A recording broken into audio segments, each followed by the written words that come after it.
Dear students, आज के इस लेक्चर के अंदर आपका जो नज़रिया है केमिस्ट्री को पढ़ने का वो आपका बिल्कुल चेंज होने वाला है। अब तक आपने क्या था, केमिस्ट्री को केवल पढ़ा है, समझा नहीं है। ठीक है भाई, ये मैंने ग्रेजुएटेड सिलेंडर ले रखा है। ठीक है, मैंने लिखा कि इस ग्रेजुएटेड सिलेंडर के अंदर जो कंपाउंड मैंने ले रखा है भाई, उसका फार्मूला ये है। ठीक है, तो आप बोलोगे सर हमें कैसे पता चले कि इसमें दो आयन अमोनिया के हैं, एक सल्फेट का है, एक हमारा साल्ट FeSO4 है और X वाटर मॉलिक्यूल है। क्या आपने कभी जानने की कोशिश की या अपने टीचर्स से कभी आपने, जब आप प्रैक्टिकल करते हो, क्या आपने कभी ऐसा कोई सवाल पूछा है? डियर स्टूडेंट्स, आज के इस लेक्चर के अंदर आपका जो नज़रिया है केमिस्ट्री को पढ़ने का वो आपका बिल्कुल चेंज होने वाला है। अब तक आपने क्या था, केमिस्ट्री को केवल पढ़ा है, समझा नहीं है। ठीक है,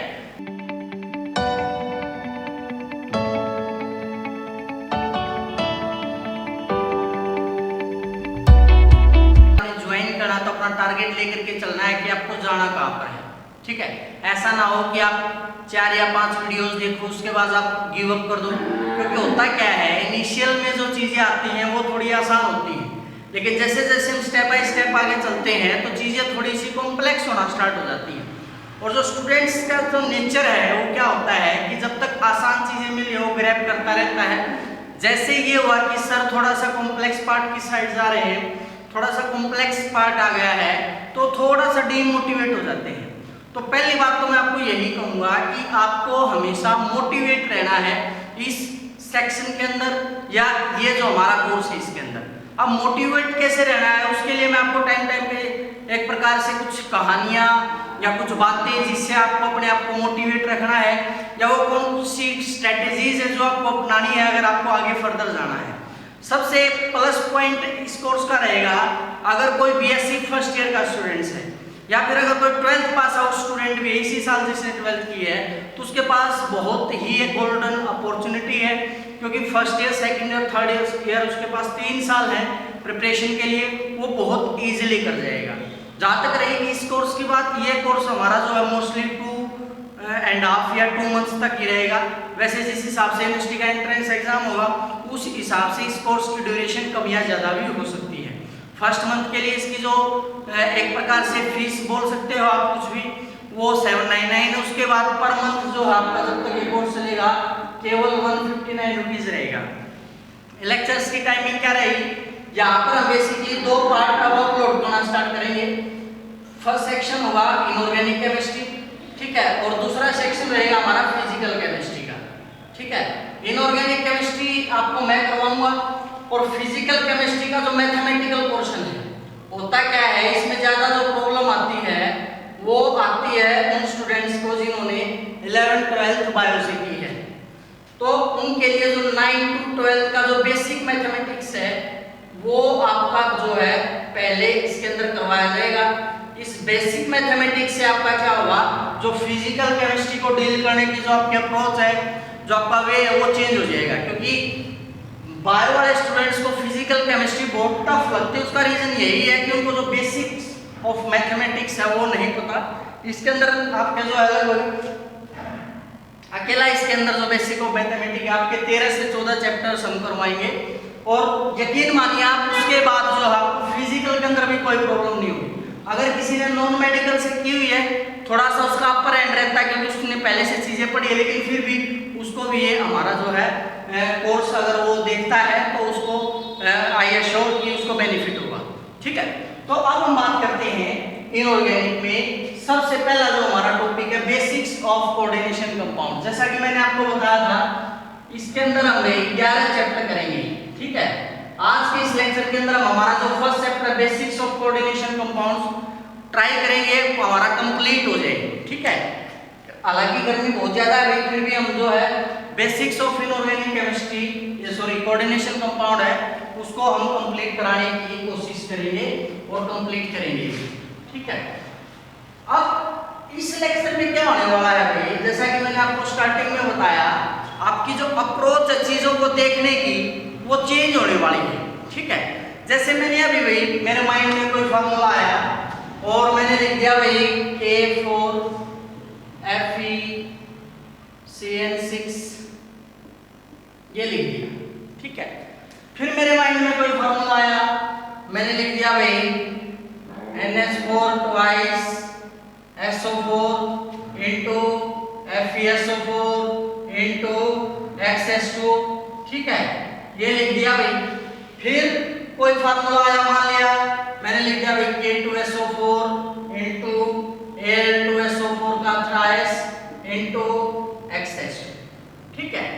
अब आपने आज तक फार्मूले तो पढ़े हैं ये सभी, लेकिन क्या आपने आज तक ये सोचा है कि सर अब जो आप टेस्ट ट्यूब लेते हो उस टेस्ट ट्यूब के अंदर क्या आपको कहीं पे दिखाई दे रहा है हाँ ये पोटासियम है, ये सल्फेट है, ये एल्यूमिनियम है, ये सल्फेट 3 बार है और ये एक्स वाटर मॉलिक्यूल है? उसके अंदर तो हमेशा कुछ भी दिखाई नहीं देता भाई। जब आप उस टेस्ट ट्यूब को एनालाइज करते हो तो उसका जो कलर है ऑलमोस्ट व्हाइटिश है, ब्लूइश है, ग्रीनिश है, कैसा भी हो डजंट मैटर, लेकिन हम एक बात बोल देते हैं सर इसका फार्मूला ये है, ठीक है। या फिर कोई एक दूसरा सैंपल लिया हुआ है उसका फार्मूला मैंने ये लिख दिया, ठीक है। लेकिन क्या कभी आपके माइंड में एक क्वेश्चन आया है कि सर ये ही फार्मूला क्यों है इसका जो फार्मूला है वो और कुछ क्यों नहीं है? जैसे मैं आपको दिखाता हूं एक टेस्ट ट्यूब में।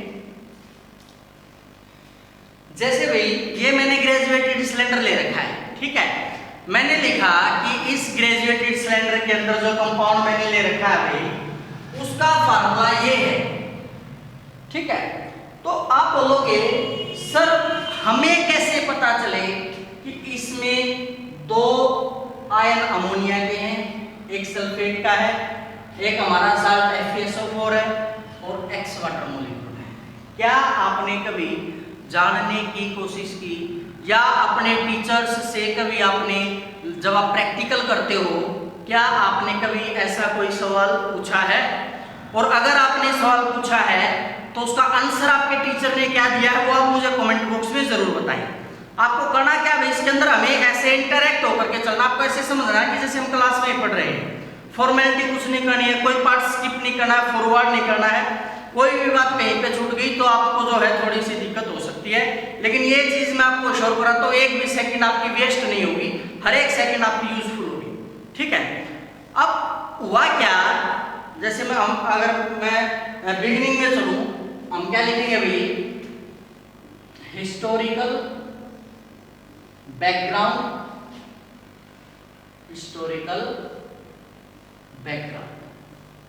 हम सबसे पहले पढ़ेंगे भाई हिस्टोरिकल बैकग्राउंड एंड इनिशियल्स की शुरुआत में हम चीजों को कैसे देखते थे, कैसे जो चीजें हैं उनके अंदर बदलाव हुआ है, ठीक है। अब कोऑर्डिनेशन कंपाउंड्स के अंदर आपने 2 टर्म जरूर पढ़ी होंगी। एक जो टर्म आपकी सिंपल साल्ट होती है, एक जो टर्म है आपकी डबल साल्ट होती है। पहले मैं कोऑर्डिनेशन केमिस्ट्री करवा चुका हूं भाई, उसके अंदर ये डिफरेंस मैं बता चुका हूं, लिंक आपको डिस्क्रिप्शन में मिल जाएगा उन वीडियोस का भी, वो वीडियोस आपके एग्जाम के लिए यूजफुल होंगी। यहाँ पर मैं आपको कॉम्पिटिटिव के अंदर कैसे परफॉर्म करना वो चीजें करवाऊंगा। यहाँ पर आपको प्रॉपर थ्योरेटिकल जैसे मैं एक लाइन लिख के बताता था वो चीजें नहीं चलेंगी, यहाँ पे हमें कॉम्पिटिटिव वे में फास्ट फॉरवर्ड वे में चलना पड़ेगा। मैं केवल इतना ही बता सकता हूँ सिंपल साल्ट क्या होता है, जैसे मैंने लिख दिया NaCl, इसके अंदर Na पॉजिटिव है, Cl नेगेटिव है, इसका नाम क्या है, इसको हम साल्ट बोलते हैं। ये क्या होगा सिंपल साल्ट। डबल का मतलब क्या होता है, 2 साल्ट, मतलब एक NaCl सपोज करो मैंने इसके अंदर MgCl2 ऐड कर दिया तो ये बेसिकली हमारा क्या होगा भाई डबल साल्ट होगा। और फिर बाद में एक नाम आया कॉम्प्लेक्स साल्ट। अब ये कॉम्प्लेक्स साल्ट क्यों नाम आया वहां तक हम बाद में पहुंचेंगे, पहले हम इन चीजों को क्लैरिफाई करते हैं कि सिंपल साल्ट क्या है और डबल साल्ट क्या है, ठीक है। तो जब हम बात करेंगे लगभग जो है 17वीं शताब्दी की बात है, उस टाइम पर क्या हुआ, जैसे सपोज करो आपको अपनी PhD कंप्लीट करनी है, ठीक है ना, आपने MSc कर ली है और MSc के बाद जो है आपको PhD कंप्लीट करनी है। अपनी PhD के अंदर क्या होता है, आपको अपने थीसिस जो है किसी टॉपिक के ऊपर यूनिवर्सिटी के अंदर सबमिट करवाने होते हैं। फिर वो क्या करते हैं, उसको एनालाइज करते हैं, और अगर आपने कहीं से भी डाटा उठाया, अगर वो 10 से 15% मैच हो जाता है तो वो थीसिस आपके जो है कैंसिल हो जाते हैं। मतलब आपको उसी टॉपिक के बारे में दोबारा से जो चीजें हैं वो नई लिखनी पड़ेगी। ठीक है। अब शुरुआत में क्या था, कोई भी कंपाउंड था, कोई भी कंपाउंड, हर एक कंपाउंड को क्या बोला जाता था, कोऑर्डिनेशन कंपाउंड। क्या बोला जाता था, कोऑर्डिनेशन कंपाउंड। जैसे मैं लिख दूं H2O, क्या लिखा भाई मैंने, H2O। H2O क्या है, कोऑर्डिनेशन कंपाउंड है। ठीक है। मैंने लिखा NH3, उस टाइम पर इसको क्या बोला जाता था भाई, NH3 क्या है, कोऑर्डिनेशन कंपाउंड। क्यों, कोऑर्डिनेशन का मतलब क्या होता है, जिसमें कोई भी आयंस या एटम्स असेंबल होते हैं, जुड़ते हैं, तो इसलिए तो क्या है, इसमें H2O में क्या है, H पॉजिटिव H नेगेटिव हमारा असेंबल हुआ है, तो इसको क्या नाम दे दिया, ये क्या है, कोऑर्डिनेशन कंपाउंड है। ठीक है। तो बेसिकली हम क्या बोल सकते हैं, initially all compounds were called as a coordination compounds because coordination means assembly. जैसे एग्जांपल मैंने आपको बता दिया है। ठीक है। अब अगर हम बात करें कोऑर्डिनेशन कंपाउंड की ब्रॉड सेंस के अंदर, ठीक है, कि अगर हम कोऑर्डिनेशन कंपाउंड को थोड़ा सा और अच्छे तरीके से एक्सप्लेन करना चाहिए तो क्या बोल सकते हैं हमें, असेंबली ऑफ एटम्स, या मैं बोल देता हूं, वैसे डेफिनेशन लिखने की जरूरत नहीं है, ब्रॉड सेंस में क्या बोल सकता हूं, assembly of atoms with one central atom surrounded by ligands और एटम्स, कि जिसमें एक हमारा कोई सेंट्रल एटम होगा और उसको जो है कोई भी एटम या फिर कोई भी जो लिगेंड्स है वो उसको सराउंड कर लेते हैं, वो हमारी ब्रॉड सेंस में क्या है, कोऑर्डिनेशन कंपाउंड्स की डेफिनेशन है। ठीक है। जैसे एग्जांपल ले लूंगी मैं, ठीक है, FeCN6 4 नेगेटिव, क्या ले लेता हूं भाई, FeCN6 से 4 नेगेटिव। सेकंड एग्जांपल ले लेता हूं मैं FeCO5, FeCO5। थर्ड एग्जांपल ले लेता हूं मैं NiCO4। ये सारे के सारे क्या है भाई, कोऑर्डिनेशन कंपाउंड्स हैं। ठीक है। लेकिन शुरुआत में क्या था, इनके नेचर का किसी को नहीं पता था। शुरुआत में इनको क्या बोला जाता था, एक प्रकार से कॉम्प्लेक्स कंपाउंड्स। क्या बोला जाता था भाई, कॉम्प्लेक्स कंपाउंड, या फिर क्या बोल सकते हैं हम, मिस्टीरियस कंपाउंड्स। क्या बोल सकते हैं भाई, मिस्टीरियस कंपाउंड्स। अब ऐसा क्या हुआ कि जो केमिस्ट थे या जो साइंटिस्ट थे, जो इन कंपाउंड्स के ऊपर अपना काम कर रहे थे, अपने थीसिस लिख रहे थे, कि इन्होंने इनको सिंपल कंपाउंड ना बोल करके कॉम्प्लेक्स कंपाउंड ही क्यों बोला, कोई और जो नाम है क्यों नहीं दिया। अगर हम बात करें कॉम्प्लेक्स का जो मतलब है बेसिकली वो क्या होता है, जटिल, या फिर हम क्या बोल सकते हैं, मिस्टीरियस, यानी रहस्यमय। मतलब जिसके जो कैरेक्टर्स हैं, फीचर्स हैं, उनके बारे में हमें नहीं पता हो, वो बेसिकली क्या कहलाता है, हमारा कॉम्प्लेक्स कंपाउंड कहलाता है। तो बात आती है कि ऐसा नाम देने की जरूरत ही क्यों पड़ी। ठीक है। तो इसके लिए पहले हमें हिस्ट्री में जाना होगा, सिंपल साल्ट और डबल साल्ट की हिस्ट्री में। देखो भाई चीजें सारी कनेक्टेड है एक दूसरे से। फिलहाल आप सोच रहे होंगे कि सर ये आप क्या पढ़ा रहे हैं, मैथ्स एंट्रेंस में कहाँ पे आने वाला है। ये आपको मैं फिलोसफिकल व्यू बना रहा हूँ भाई, एक ऐसी अप्रोच लेकर के चलने की कोशिश कर रहा हूँ कि आप कनेक्ट हो जाओ कि मैं बताना क्या चाह रहा हूँ। ठीक है। तो सबसे पहले मैं आपको क्या बता रहा हूँ, सिंपल साल्ट। सिंपल साल्ट को मैंने आपको क्या बताया था भाई, जैसे भाई अगर हम बात करें when NaCl dissolved in H2, अगर आप नमक जो है उसको पानी के अंदर डिजोल्व कर दो तो बेसिकली वो किसकी फॉर्म में, हमारी सिंपल साल्ट की फॉर्म में। लेकिन एक खास बात है, जब आप NaCl को डिजोल्व करते हो वाटर के अंदर, its force of attraction decreases by 81%। जो फोर्स ऑफ अट्रैक्शन है इनके बीच के, वो लगभग 81% तक क्या हो जाते हैं, रिड्यूस हो जाते हैं। ठीक है। अब ये हमारा बीकर है, इसके अंदर जो हमने H2O ले रखा है और यहाँ पर मैंने ऐड कर रखा है अभी क्या NaCl। अब इसके अंदर क्या है भाई salt Na positive Cl negative Na positive ऐसे Na पॉजिटिव Cl नेगेटिव इस प्रकार से आएंगे। अब हम क्या करेंगे NaCl की अमाउंट को इंक्रीज कर दें, इसको थोड़ा सा बढ़ा दें, ठीक है। तो ज्यादा NaCl हो जाएगा, पानी जो हमारा और नमकीन हो जाएगा या चरचरा हो जाएगा, ठीक है। फिर क्या करेंगे, नमकीन को चरचरा बोलते हैं बिरयानी में। तो बेसिकली फिर से आपने NaCl ऐड कर दिया, ठीक है। अब जैसे जैसे आप NaCl को डिसॉल्व करते रहोगे एक स्टेज आ जाएगी जब NaCl क्या कर देगा, डिसॉल्व करना बंद कर देगा, ठीक है। फिर आप क्या करो, इसको हीट कर दो, ठीक है। टेम्परेचर क्या कर दो इसका इंक्रीज। जैसे आप टेम्परेचर इंक्रीज करोगे जो NaCl डिसॉल्व नहीं हुआ था फर्दर अमाउंट ऑफ NaCl उसके अंदर और क्या हो जाएगी, थोड़ी सी डिसॉल्व हो जाएगी, ठीक है। उसके बाद आप इसको क्या रख दो, थोड़े टाइम के लिए रख दो, put for some time undisturbed. अब जैसे इस बीकर का जो टेम्परेचर है वापिस से नॉर्मल आएगा तो जो एक्सेस अमाउंट ऑफ NaCl इसके अंदर क्या कर गई थी, डिसॉल्व कर गई थी, वो क्या आ जाएगी, रीक्रिस्टलाइज हो जाएगी। क्या आ जाएगी भी, रीक्रिस्टलाइज। इस प्रोसेस को क्या बोलते हैं भाई, बेसिकली रीक्रिस्टलाइजेशन। तो क्या लिखेंगे इसके अंदर, dissolve NaCl in water, a stage come when it stop dissolving. एक स्टेज आएगी जब वो क्या कर देगा भाई, डिसॉल्व करना बंद कर देगा। Now heat the solution. अब हम सॉल्यूशन को क्या करेंगे, हीट करेंगे and add some more amount of NaCl। Heat करेंगे और थोड़ा सा NaCl उसके अंदर ज्यादा डाल देंगे, once again it stop dissolve. फिर से एक ऐसी स्टेज आ जाएगी कि जब हमने उसको हीट भी कर दिया लेकिन फिर से NaCl ने क्या कर दिया भाई, डिसॉल्व करना स्टॉप कर दिया। फिर क्या करेंगे, now put it for some time, excess salt will be separated. जो एक्सेस अमाउंट ऑफ साल्ट वो सेपरेट हो जाएगा, उसको हम क्या बोलेंगे, रीक्रिस्टलाइजेशन, ठीक है। इसके लिए दूसरा मेथड भी यूज कर सकते हैं।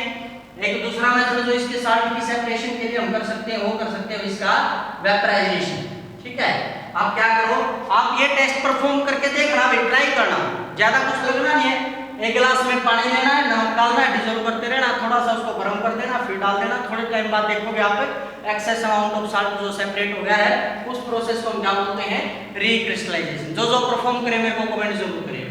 उसके बाद दूसरा मेथड मैंने आपको बता दिया, वेपराइजेशन। वेपराइजेशन में क्या होगा, आपने NaCl इसके अंदर डिसॉल्व कर दिया, डिसॉल्व करना से बंद कर दिया, इसको रख दो। वेपराइजेशन या तो उसको हीट कर दो, एक्सेस वाटर इवेपोरेट हो जाएगा, नीचे हमारे किसके क्रिस्टल्स बच जाएंगे, हमारे NaCl के क्रिस्टल्स जो है नीचे हमारे सेटअप हो जाएंगे, ठीक है। फिर क्या होने लगा, साइंटिस्ट ने एक अप्रोच ली कि जैसे ये साल्ट हमने इसके अंदर डाला था तो ये क्रिस्टलाइज हो रहा है, क्यों ना हम ऐसा काम करें कि हम दो बीकर लें, उन दोनों बीकर के अंदर हम अलग अलग साल्ट डालें और फिर उनको मिला दें, उससे हमारा क्या बन जाएगा भाई, डबल साल्ट बन जाएगा। कैसे, जैसे एक बीकर के अंदर भाई यहां पर लिया गया FeSO4, क्लियर है। दूसरे के अंदर बीकर के अंदर लिया गया ammonium sulphate NH4 twice SO4। एक बीकर में क्या लिया गया भाई, FeSO4 आयरन सल्फेट, और दूसरे के अंदर हमारा अमोनियम सल्फेट। क्या किया फिर, इसके क्रिस्टल प्राप्त कर लिए भाई, गेट क्रिस्टल ऑफ FeSO4। इसके क्रिस्टल कैसे प्राप्त कर लिए, मान लिया हमने क्या करवा दी, इसकी वेपराइजेशन करवा दी। सेम स्टेप यहाँ पे क्या भाई, gate crystal of NH4 twice SO4, इसको भी हमने क्या करा दिया भाई, वेपराइजेशन करा दी। फिर क्या किया हमने, इसके जो क्रिस्टल आए हैं और इसके जो क्रिस्टल आए हैं दोनों को क्या कर दिया, डिसॉल्व कर दिया। दोनों के क्रिस्टल को क्या कर दिया, डिसॉल्व कर दिया। अब डिसॉल्व कर दिया तो ये साल्ट है, ये साल्ट दोनों कंबाइन हो गए, बेसिकली क्या हो गया, FeSO4 plus NH4 twice SO4। तो बेसिकली एक सिंपल साल्ट ये, एक सिंपल साल्ट ये इन्होंने यहाँ पर क्या बना दिया, डबल साल्ट, ये कंबाइन हो गया। तो इसको मैं क्या लिख सकता हूँ, FeSO4 into NH4 twice SO4 into, अब वाटर के अंदर है तो X वाटर मॉलिक्यूल ले लेता हूँ। तो आपने पढ़ा होगा भाई, ये किसका फार्मूला भाई, मोर्स साल्ट, क्या भाई हमारा मोड साल्ट। मोड साल्ट के अंदर x की जो वैल्यू वो मोस्ट प्रेफरेंशियल जो है वो हमारी वैल्यू कितनी लेते हैं भैया, हम 6 लेकर के चलते हैं, ठीक है। तो ये क्या होगा भाई हमारा डबल साल्ट। तो इस डबल साल्ट के अंदर बेसिकली हुआ क्या है, हमने 1 मोल FeSO4 लिया है, 1 मोल NH4 लिया है। जब हमने इसको डिसॉल्व किया या इसके अंदर दोनों को मिला दिया तो हमें क्या मिला, 1 मोल FeSO4 और 1 मोल NH4 मिल रहा है। मतलब बेसिकली हमें 2 मोल FeSO4 NH4 से हमें 1 मोल FeSO4 और 1 मोल NH4 मिल रहा है। तो इस प्रकार से क्या था, अब जिसने अपनी PhD कंप्लीट करी है भैया, अब सबको पता है भैया FeSO4 की प्रॉपर्टीज का, सबको पता था उस टाइम पे, NH4 की प्रॉपर्टीज का सबको पता था उस टाइम पे। लेकिन इन दोनों के मिलाने से क्या प्रॉपर्टीज बनेंगी वो बातें सभी के लिए क्या हो रही थी, अब न्यू थी। सभी साइंटिस्ट को एक लत लग गई, एक मजा आने लगा कि ज्यादा कुछ मेहनत करनी पड़ नहीं रही है, कुछ एफर्ट्स ज्यादा लगाने नहीं पड़ रहे हैं, और 2 अलग अलग सिंपल साल्ट्स को मिला करके हम एक नया साल्ट बना रहे हैं। उसकी प्रॉपर्टीज बिल्कुल इनके जैसी है लेकिन कंबाइंड फॉर्म में है, तो उसको क्या नाम दे दिया गया, डबल साल्ट नाम दे दिया। इसी प्रकार से उन्होंने एलम बनाया। क्या बनाया भाई, एलम। एलम क्या होता है, बेसिकली हम क्या बोल सकते हैं, फिटकरी। आपने सुना होगा, जैसे जो सैलून वाले होते हैं या अपनी शेविंग करवाते हो आप, तो शेविंग करवाने के बाद वो जो है यहाँ पर व्हाइट सा एक पट्टी सी रगड़ता है, वो बेसिकली क्या होती है, फिटकरी होती है। वो किस लिए होती है भाई, क्योंकि अगर कहीं से ब्लड वगैरह निकला है तो एलम क्या करता है, उसको कोवुलेट कर देता है और ब्लड को जो फ्लो होने से रोक देता है। तो उसके लिए भी उन्होंने यही स्टेप्स फॉलो किए भाई। यहाँ पर उन्होंने एक बीकर के अंदर K2SO4 ले लिया, एक बीकर के अंदर उन्होंने जो है Al2SO4 थ्राइस ले लिया। अब आपको मेरे को आई थिंक फाइनल प्रोडक्ट बताने की जरूरत नहीं होगी, जब इन दोनों को डिसॉल्व किया जाएगा तो क्या बनेगा, K2SO4 प्लस, यहीं पे लिख देता हूं मैं, K2SO4 plus Al2SO4 thrice, SO4 thrice क्यों, क्या भाई, क्योंकि एल्युमिनियम +3 होता है और सल्फेट -2 होता है, तो +3 वाले को 2 से और -2 वाले को 3 से मल्टीप्लाई कर देंगे, +6 -6, चार्ज हमारा जो कितना आना चाहिए, इनका पॉजिटिव नेगेटिव का सम जो है वो हमारा 0 आना चाहिए। क्लियर है। अब जब ऐसा किया तो यहाँ पे भी एक नया साल्ट बन गया भाई, इसको भी हम लिखेंगे तो क्या लिखेंगे, K2SO4 Al2SO4 थ्राइस XS2। तो ये क्या बनेगा भाई, हमारा फिटकरी, या फिर हम क्या बोल सकते हैं, हमारा एलम बन गया, ठीक है। अब जिसको देखो भाई वो सारे के सारे क्या बनाने लग रहे हैं, डबल साल्ट बनाने लग रहे हैं।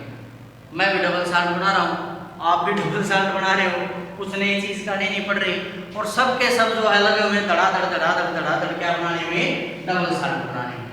लेकिन दिक्कत कहाँ पर आई, दिक्कत आई जब एक जो केमिस्ट थे, आपने नाम भी सुना होगा कोऑर्डिनेशन कंपाउंड के अंदर, अल्फ्रेड वर्नर, जब वो अपना एक्सपेरिमेंट करने लग रहे थे तब दिक्कत आई। दिक्कत कहाँ पे आई गई, जब अपना जो एक्सपेरिमेंट था वो किसके द्वारा परफॉर्म किया जा रहा था, अल्फ्रेड वर्नर के द्वारा। अल्फ्रेड वर्नर के समय में दिक्कत क्यों आई गई, अब जैसे जब हम हिस्ट्री पढ़ते हैं तो जो पिछले ट्रेंड्स को फॉलो करता है उसका नाम आपको कहीं पे भी नहीं दिखता है, आपको नाम केवल उसी का दिखेगा जो कुछ हट के कुछ अलग करता है बाकी सबसे। जैसे भाई अगर बात की जाए, आपने सुना भी होगा, जैसे शुरुआत में बोलते थे कि भाई पृथ्वी चपटी है, चपटी समझते हो ना, कि पृथ्वी तो चपटी, आप कहीं पे भी चलते जाओ ये ऐसे ही है, चपटी है पृथ्वी। लेकिन कोई मानने को तैयार नहीं था। फिर एक साइंटिस्ट ने बताया कि पृथ्वी गोल है, सब बोले इसका डले मारो मतलब इसको पीटो, अगर हम पृथ्वी गोल होती तो इसके ऊपर रुकते कैसे, हम नीचे गिर जाते या ऊपर उठ जाते, ऐसे कुछ मनगढ़ंत बातें जो है लोगों के द्वारा सामने जो आने लगी।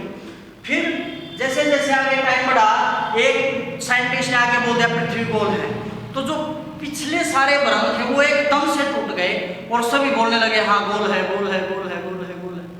तो इसी प्रकार से अगर आप कुछ कामयाबी पाना चाहते हो और ये सोचते हो कि शुरुआत में ही आपको कामयाबी मिल जाएगी, तो भाई आप भूल जाओ उस चीज को, क्योंकि या तो वो टारगेट आपका बहुत ईजी है या फिर आप कुछ डिफरेंट नहीं कर रहे हो बाकी सबसे, आप भी फॉलो कर रहे हो सेम ट्रेंड को। सेम केस यहाँ पे हुआ जब अल्फ्रेड वर्नर ने पोटासियम साइनाइड और आयरन साइनाइड को मिलाया, तो उन्होंने क्या सोचा था, एक डबल साल्ट की फॉर्मेशन हो जाएगी। उन्होंने किसको मिलाया, 4KCl plus FeCl6, efficient twice. तो उन्होंने सोचा था क्या बनेगा, 4KCl into FeCl twice. Clear है? अब शुरुआत में मैंने आपको एक बात बोली थी कि आप बीकर लीजिए और ये पता लगाइए कि इसके अंदर जो फार्मूला है यही फार्मूला कैसे आ रहा है। जैसे Al2SO4 thrice K2SO4 into Al2SO4 thrice into XS2, ये ही फार्मूला बीकर के अंदर कैसे आया, तो पता कैसे चला भाई, टेस्ट परफॉर्म किए गए अलग अलग टेस्ट, जैसे भाई इलेक्ट्रिकल कंडक्टिविटी टेस्ट। क्या किया गया भाई, मैं आपको डिटेल में बता रहा हूं भाई, इलेक्ट्रिकल कंडक्टिविटी टेस्ट क्या था इसके अंदर है। अब देखा गया भाई कि जो अकेला K2SO4 है उसकी जो इलेक्ट्रिसिटी को कंडक्ट करने की है भाई 100 ओम इनवर्स है। Al2SO4 थ्राइस है वो इलेक्ट्रिसिटी को कंडक्ट करता है 200 सेंटीमीटर इनवर्स है या ओम इनवर्स है। और जब इन दोनों को मिलाया तो जो रिजल्टिंग सॉल्यूशन आया, ये देखा गया कि उसकी जो इलेक्ट्रिकल कंडक्टिविटी है वो 300 ओम इनवर्स है। बात को समझिए भाई, 100 इसकी थी, 200 इसकी थी, दोनों को मिलाकर के जो रिजल्टिंग सॉल्यूशन आया उसकी कंडक्टिविटी को जब चेक किया गया, उसकी कंडक्टिविटी कितनी है हमारी, 300 ओम इनवर्स। तो यहां से क्या सजेस्ट हो रहा है, हाँ ये दोनों कंबाइन हो रहे हैं, ठीक है। इसी प्रकार से FeSO4 plus NH4 twice SO4, ये डाटा भी मैं हाइपोथेटिकल ले रहा हूं, ये कोई करेक्ट नहीं है, ये जस्ट आपको समझाने के लिए एक डाटा ले रहा हूं मैं, ठीक है। FeSO4 की कंडक्टिविटी रेंज दी हुई सपोज कीजिए आप 80 ओम इनवर्स और इसकी दी हुई आप सपोज कर लीजिए 180 ओम इनवर्स, ठीक है। अब जो रिजल्टिंग सॉल्यूशन है डबल साल्ट बना या नहीं, बताइए आप कैसे सजेस्ट करोगे कि सर हाँ इसमें डबल साल्ट होगा है। अगर उसकी कंडक्टिविटी कितनी आ रही है 80 प्लस 180, तो आप क्या बोल दोगे कि सर इसकी कंडक्टिविटी 2 ओम सेंटीमीटर इनवर्स या 2 ओम इनवर्स। तो बेसिकली इसका मतलब क्या है, ये दोनों के दोनों साल्ट कंबाइन करके हमारा क्या बना दिया है, डबल साल्ट बना दिया है। अब यहाँ पर ले लीजिए आप 4KCl, मान लीजिए इसकी कंडक्टिविटी थी 120 ओम इनवर्स और इसकी कंडक्टिविटी दी हुई 180 ओम इनवर्स, लेकिन जो रिजल्टिंग सॉल्यूशन जब आया ना उसकी कंडक्टिविटी 80 ओम इनवर्स मिली। यहीं से ओरिजिनेशन हुआ है कॉम्प्लेक्स कंपाउंड का। मतलब जब उन्होंने देखा कि भाई अब तक जो सारे साइंटिस्ट कर रहे थे वो बेसिकली क्या थी, जितना वो साल्ट सिंपल साल्ट की कंडक्टिविटी ले रहे थे, डबल साल्ट में कंडक्टिविटी वही आ रही थी जो उन दोनों की मिला करके थी। चाहे कितने ही साइंटिस्ट ने एक्सपेरिमेंट्स किया, हर बार वो सेम आ रही थी। लेकिन दिक्कत क्या है, जब अल्फ्रेड वार्नर ने पोटासियम साइनाइड और आयरन साइनाइड के ऊपर टेस्ट किया, तो जब उन्होंने टेस्ट किया तो ये देखा कि जो कंडक्टिविटी है 120 है 180 है, ये मिलके कितना होता है 300, लेकिन इसकी कंडक्टिविटी आई कितनी 80। तो इससे उन्होंने सजेस्ट किया, अब कंडक्टिविटी डिपेंड किस बात के ऊपर करती है भाई, नंबर ऑफ आयंस के ऊपर, इसके ऊपर डिपेंड करती है भाई नंबर ऑफ आयंस के ऊपर। तो यहां से उन्होंने एक बात सोची कि जब हम इसको डिसोसिएट करेंगे तो 4K पॉजिटिव 4Cl नेगेटिव, ये Fe2 पॉजिटिव और ये 2Cl नेगेटिव, ऐसे था। अब आयन ये है इतनी कंडक्टिविटी दे रहे हैं, ये आयन इतनी कंडक्टिविटी दे रहे हैं, तो बेसिकली मिलने से कंडक्टिविटी हमारी या तो सेम आनी चाहिए या फिर थोड़ी बहुत अगर 10-20 का फर्क रह जाए तो भी चल जाता। लेकिन यहाँ पे तो कंडक्टिविटी रेंज बिल्कुल ही डिफरेंट आ रही थी, कितनी 80 ओम इनवर्स। तो इससे उसके माइंड के अंदर एक क्वेश्चन आ गया कि हो ना हो इस फॉर्मुलाइज कंपाउंड के अंदर कुछ गड़बड़ है, ठीक है। तो अब उसने क्या किया कि जो रिजल्टिंग सॉल्यूशन है इसके लिए अलग अलग टेस्ट परफॉर्म किए, इसको चेक करने के लिए इसके अंदर कितने के पॉजिटिव आयन आए हैं, कितने इसके अंदर साइनाइड आयन आए हैं और कितने Fe2 पॉजिटिव आयन हैं, ठीक है। तो उसने देखा अब यहां पर 4 साइनाइड ही हैं, 2 साइनाइड के हैं, कितने हैं 6 साइनाइड है, एक हमारा Fe2 पॉजिटिव है और 4 हमारे के पॉजिटिव। ये आयंस जो है इस सॉल्यूशन के अंदर उसको यहाँ पर मिलने चाहिए थे, लेकिन उसको मिला क्या, उसको केवल 4 के पॉजिटिव मिले और एक अननोन आयन यहाँ पे मिल गया। अननोन आयन का मतलब क्या है, जो उसने डाला ही नहीं, उसका नेचर अलग आ रहा है। अब यहाँ पर एक बात देखिए, यहाँ पे 4 के पॉजिटिव तो मिल गया, ये हो गया ओके। अब कितने आयन गायब हुए हैं, 6 और 1 7 आयन गायब हुए हैं, 7 आयन गायब है और एक अननोन आयन आ गया है। अब आप इस चीज को ऐसे रिलेट करके चलिए, सपोज कीजिए किसी जेल के अंदर 4 कैदी जो है, या 4 छोड़िए आप 7 कैदी जो है वो बंद है, ठीक है। अब 7 कैदी बंद हैं, क्या हुआ, कल उनको बेल मिलनी है और कल उनको बेल मिल भी गई, कोर्ट ने उनको रिहा कर दिया, ठीक है। उसी रात क्या हुआ, उसी शहर में कहीं ना कहीं चोरी होगी, ठीक है। फिर से उन्होंने कोई शोरूम पाट लिया भाई, ठीक है, पाट लिया मतलब समझते हो ना, चोरी कर ली। तो पुलिस ने क्या डाउट गया कि भाई हो ना हो जो 7 कैदी आज हमने छोड़े हैं ना, उनकी इसके अंदर मिली भगत हो सकती है। तो उन्होंने क्या किया, उन 7 कैदियों को ढूंढना स्टार्ट किया और जब ढूंढा तो ये देखा वो शहर में है ही नहीं, मतलब वो आउट ऑफ टाउन है। तो इससे पुलिस का शक और ज्यादा बढ़ गया कि हो ना हो इस चोरी के अंदर उन 7 कैदियों का याद है, मतलब जो वो 7 गायब हुए हैं। तो इसी तरह से यहाँ पर मैं इसको x मान लेता हूँ, इस x में क्या है हमारे पास फिलहाल जो जो उसने टेस्ट कर लिया है वो टेस्ट हम देखते हैं। इस टेस्ट में फिलहाल वर्नर के पास क्या क्या चीजें अवेलेबल है वो चीजें हम देखते हैं। फिलहाल वर्नर ने इसके अंदर पता लगा लिया है 4 के पॉजिटिव प्रेजेंट उसके अंदर, लेकिन ये यहाँ पे एक अननोन है। लेकिन एक बात उसने पता लगा ली, ये जो अननोन है ना, ये कितनों के गायब होने से बना है, एक आयरन के और 6 साइनाइड के गायब होने से मिला है, ठीक है।